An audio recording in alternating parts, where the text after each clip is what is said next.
sejak awal sebetulnya banyak masalah karena begitu mendarat keluar dari pesawat ternyata kloter itu tidak seluruhnya sebetulnya dalam satu kloter karena tidak semua keluar pisah, nusuknya tidak terbit.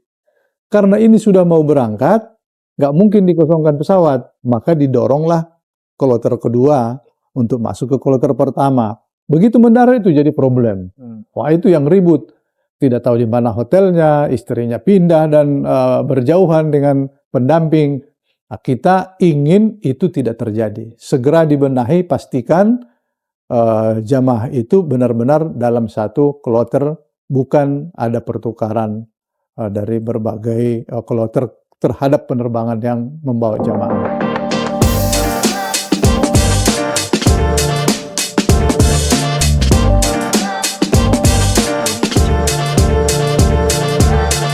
Assalamualaikum warahmatullahi wabarakatuh. Apa kabar sahabat PKB TV? Jumpa lagi dengan saya Cak Rohim dalam podcast bersama PKB TV di Parley Show. Pemerintah bersama dengan DPR khususnya Komisi 8 telah menetapkan besaran biaya penyelenggaraan ibadah haji tahun 2026. Ada kabar yang sangat menggembirakan, yaitu biaya yang harus dikeluarkan oleh jamaah haji mengalami penurunan sekitar 2 juta. Ini tentu kabar gembira, tapi ini juga jadi catatan. Jangan sampai misalnya penurunan biaya itu justru akan mengurangi kualitas layanan. Kita semua ingat, dan ini jadi catatan kita bersama. Dari tahun ke tahun, persoalan haji ini ada saja. 2024 misalnya, soal kuota haji. 2025 kemarin misalnya, soal layanan syarikah dan lain-lain. Bagaimana banyak jamaah yang ternyata tidak tertangani dengan sangat baik.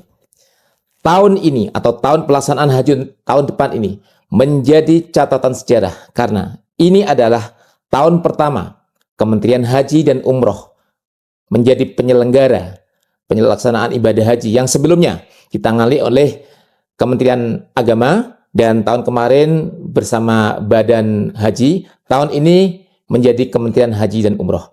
Untuk membahas tentang kesiapan pelaksanaan ibadah haji tahun depan ini yang prosesnya sudah berjalan, bahkan harganya sudah ditetapkan, bersama kami telah hadir Ketua Komisi 8 DPR RI yang menangani soal haji, Bapak Kiai Haji Marwan Dasobang. Assalamualaikum Pak Marwan. Waalaikumsalam warahmatullahi. Gimana kabarnya? Alhamdulillah. Haji sudah di depan mata pelaksanaannya. Persiapan-persiapan sudah dilakukan. Kemarin rapat terbaru adalah penetapan besaran biaya ibadah haji. Apa yang bisa update, apa yang bisa disampaikan kepada pemirsa PKB TV terkait dengan pelaksanaan ibadah haji tahun 2026 mendatang? Kemarin ada beberapa skema perubahan termasuk bagaimana jumlah syarikah yang besok ditetapkan hanya akan ada 2 dari sebelumnya, lebih dari itu, termasuk teknis-teknis lainnya. Bisa disampaikan, silakan Pak. Ya, penyelenggaraan haji di tahun 2026 sudah diberikan sepenuhnya dilaksanakan oleh Kementerian Haji. Maka karena itu kita menyampaikan supaya Kementerian Haji sungguh-sungguh untuk penyelenggaraan ibadah haji dalam melayani jamaah kita. Komisi 8 pertama mengunci dulu layanan. Layanan itu layanan apa yang diberikan? Umpamanya kita menguncinya akomodasi. Akomodasi itu paling jauh 3 km dari pusat-pusat ibadah.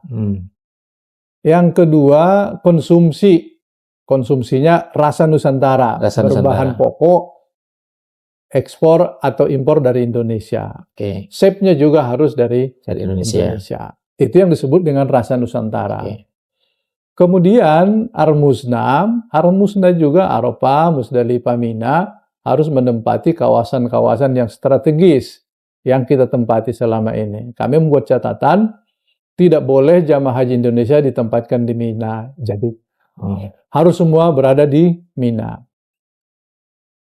Kalau ada berbagai hal yang menjadi kendala karena sistem di Saudi itu sudah berubah, sebagian besar sudah ditangani oleh syarikah.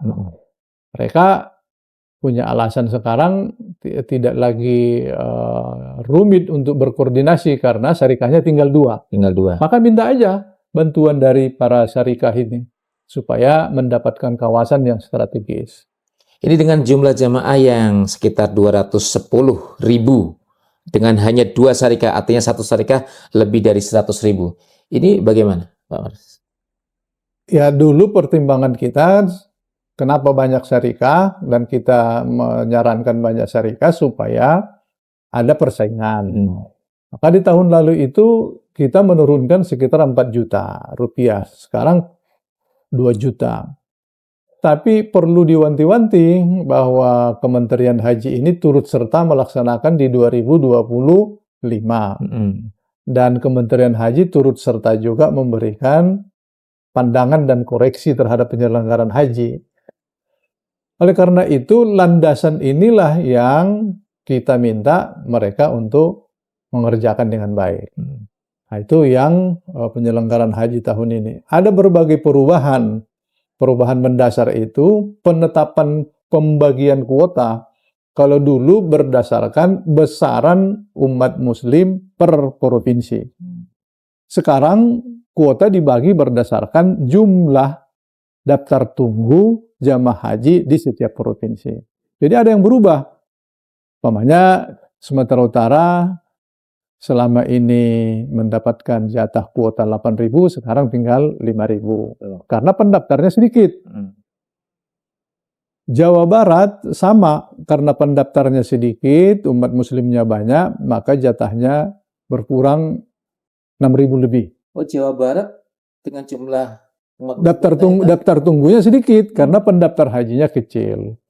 Tentu ini akan ada koreksi dari berbagai pihak, tapi inilah jalan yang harus kita tempuh. Satu, untuk menegakkan keadilan bagi jamaah. Karena ada yang menunggu 19 tahun, ada yang menunggu 34 tahun. Itu cukup jauh. Maka diputuskan sekarang setiap jamaah haji itu menunggu sama 26 tahun. 26 tahun.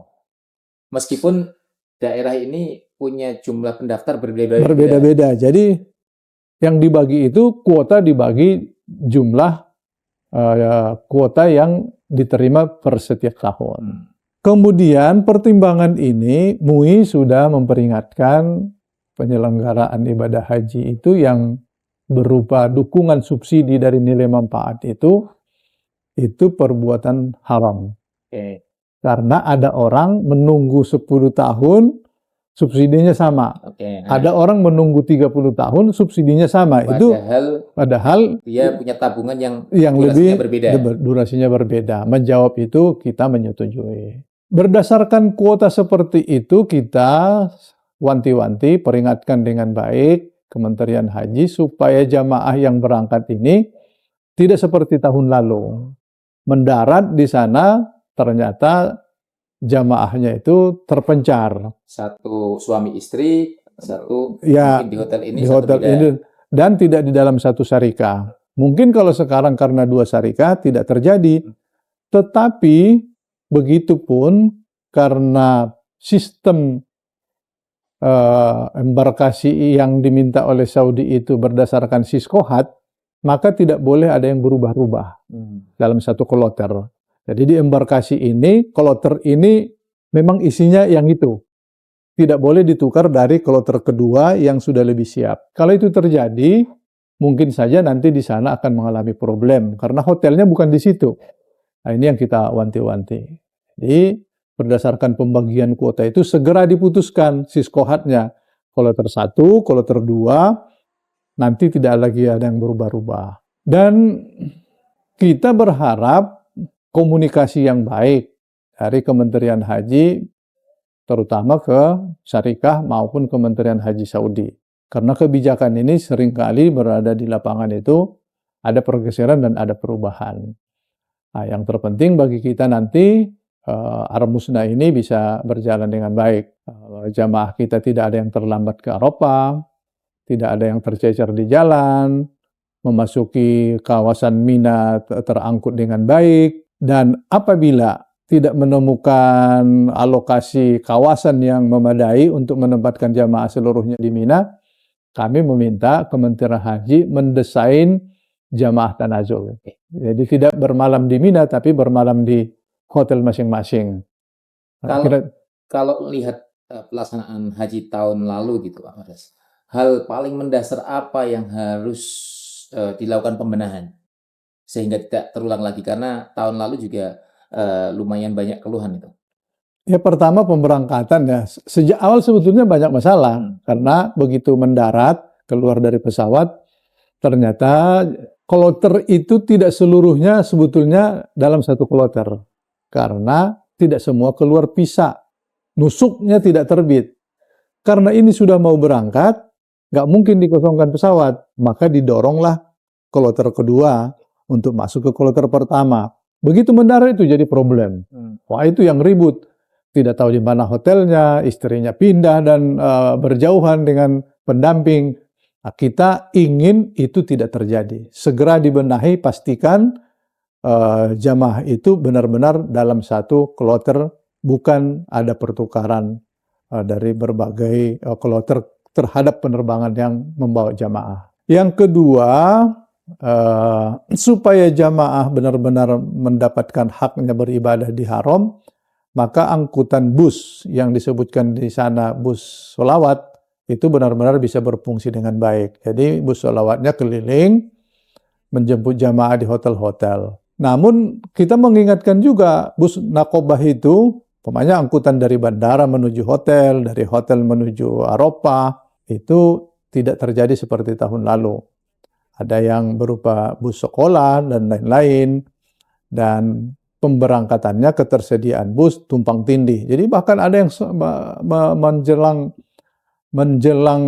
menjelang wukuf baru sampai jamaah haji kita. Jadi kita berharap pagi-pagi sudah selesai, jamaah terangkut semua. Jadi malam harinya sudah oke mestinya. Ini perlu kita ingatkan Kementerian Haji. Pak Madas, ada persoalan yang juga sering terjadi, yaitu kita sering kadang menuntut kuota ditambah. Tapi pada satu sisi kadang-kadang ketika hingga hampir menjelang pemberangkatan, kuota yang sudah tersedia ini tidak terpenuhi karena mungkin ketidaksiapan calon jamaah dalam proses pelunasan atau lain-lain.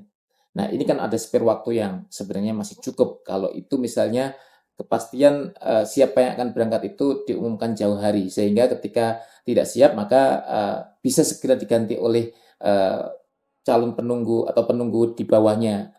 Itu seperti apa, Pak? Ya sudah diatur di PMA ya, Peraturan Menteri Agama, memberi kesempatan ke daftar tunggu berikutnya. Jadi antrian berikutnya itu mempersiapkan diri, dan bahkan sewaktu di Kementerian Agama ada namanya daftar lunas tunda. Jadi ada 20% cadangan, kita panggil juga untuk berangkat. Disuruh menyelesaikan untuk melunasinya. Tapi kepastian berangkatnya tergantung ketersediaan kuota yang terbatas itu. Kalau ada yang umpamanya mengundurkan diri dan lain-lain, ini dengan sendirinya maju.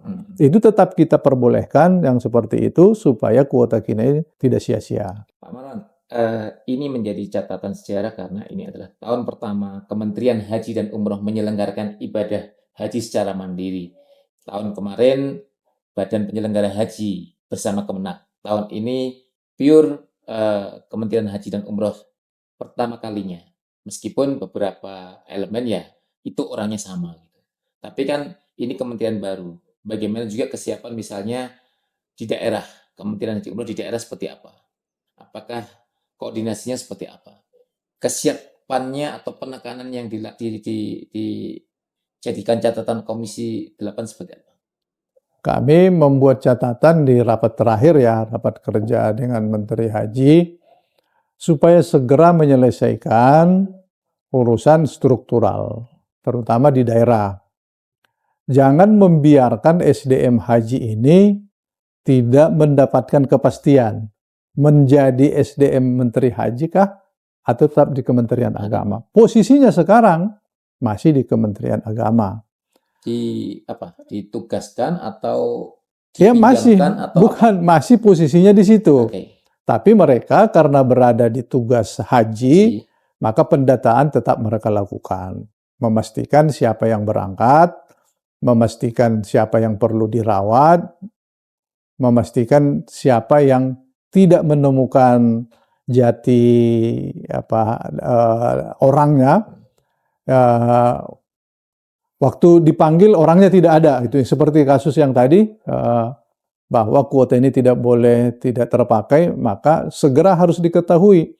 Untuk itu perlu disegerakan untuk memanggil. Itu masih dilakukan oleh SDM Kementerian Agama membidangi haji. Dan tercatat sebagai pegawai Kementerian Agama? Masih. Ini yang kita minta supaya SOTK-nya ini benar-benar terpisah. Ini SDM haji, tidak ada lagi yang berada di SDM Kementerian Agama. Satu, supaya rentang kendalinya itu sepenuhnya mereka. Yang kedua, supaya aparatur negara tahu kalau ini tidak berada di area-area yang tidak diketahui kepastiannya. Area abu-abu, itu bahaya. Ya, itu bahaya. Bisa 2 kali gajian kalau gitu. Atau malah tidak gajian. Termasuk dalam hal pengawasannya kan gitu. Ya, misalnya pegawai Kementerian Agama, tapi ini kan dalam wewenangnya Menteri Haji. Menteri Haji, ya, itu makanya kita minta segera diselesaikan berdasarkan keputusan pemerintah. SDM Haji yang ada di Kementerian Agama menjadi SDM di Kementerian Haji. Nah, sudah, selesaikan saja. Mau dilakukan nanti evaluasi, dilakukan pembenahan, itu nanti. Tapi segera selesaikan itu. Itu catatan dari Komisi 8. Itu menurut Pak Marwan, sebaiknya adalah transfer pemain, memang dilepas dari sana, atau merekrut baru? Ya tentu mereka butuh rekrut baru ya, tapi melakukan rekrut baru, persiapan haji 2026 sesuatu yang agak rumit, maka karena itu kita minta ya semuanya pindah aja. Nanti dalam perkembangan berikutnya, kesempatan baru, mereka baru melakukan ya seleksi kebutuhan sebagaimana yang mereka butuhkan. Saya kira itu. Tapi untuk kebutuhan 2026 ya sekarang pisah aja. Segera bisa. Segera dipastikan bahwa supaya orang juga tidak berpikir kami ini di mana posisinya. Apalagi sekarang Kementerian Agama ada dirjen baru pondok pesantren.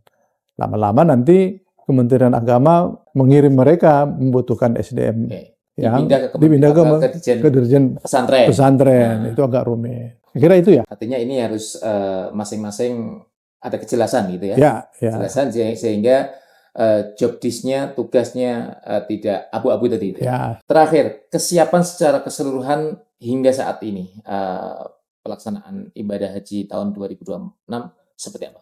Kami belum bisa membuat penilaian karena ini baru berjalan. Yang pasti baru keputusan Panja tentang BPIH. Sementara di lapangan seperti apa perekrutan syarikah, kami belum mengevaluasi. Kemudian hari-hari ini, sekarang ini, pemerintah Indonesia, Kementerian Haji dan pemerintah Saudi, Kementerian Hajinya juga melakukan MOU untuk penyelenggaraan ibadah haji bagi jamaah haji Indonesia. Tentu ini membutuhkan berbagai hal layanan, termasuk tadi transportasi, akomodasi, konsumsi, kemudian armusna. Kami belum bisa mengevaluasi, tapi kami sepenuhnya mendukung langkah-langkah yang akan diambil. Mungkin setelah mereka kembali dari Saudi, nanti kita ajak rapat perkembangan, dan kita kalau diizinkan oleh pimpinan DPR juga akan melakukan perjalanan ke sana untuk meminta penjelasan dari pihak-pihak terkait sejauh mana kesiapan mereka untuk memberikan pelayanan sesuai kontrak yang dilakukan oleh Kementerian Haji. Kalau terdapat nanti situasi yang belum dapat dipastikan dan tuntas, kami ingin memandu mereka untuk melakukan koordinasi yang baik dengan berbagai pihak di Saudi. Ada peribahasa yang mengatakan hanya keledai yang jatuh di lubang yang sama. Pelaksanaan haji dari tahun ke tahun ada banyak catatan. Kita tentu berharap Kementerian Haji dan Umroh yang akan menggelar pelaksanaan haji perdana tahun ini akan menjadi satu catatan sejarah baru yang tentu Indonesia sebagai pengirim jamaah haji terbesar di dunia akan menjadi percontohan, termasuk langkah Presiden Prabowo memisah pelaksanaan haji oleh kementerian sendiri, yaitu Kementerian Haji dan Umroh ini benar-benar ada perbaikan, tidak sama dengan pelaksanaan tahun-tahun sebelumnya. Kita berharap pelaksanaan haji tahun ini lancar, sukses, dan menjadikan dunia melihat Indonesia benar-benar bisa menjadi contoh penyelenggaraan haji. Ikuti podcast PKB TV dengan isu-isu terhangat dari Senayan, dan jangan lupa subscribe channel YouTube PKB TV, juga di TikTok, Instagram, dan X, dan kita akan jumpa lagi di lain kesempatan. Wassalamualaikum warahmatullahi wabarakatuh. Waalaikumsalam. Makasih. Hei.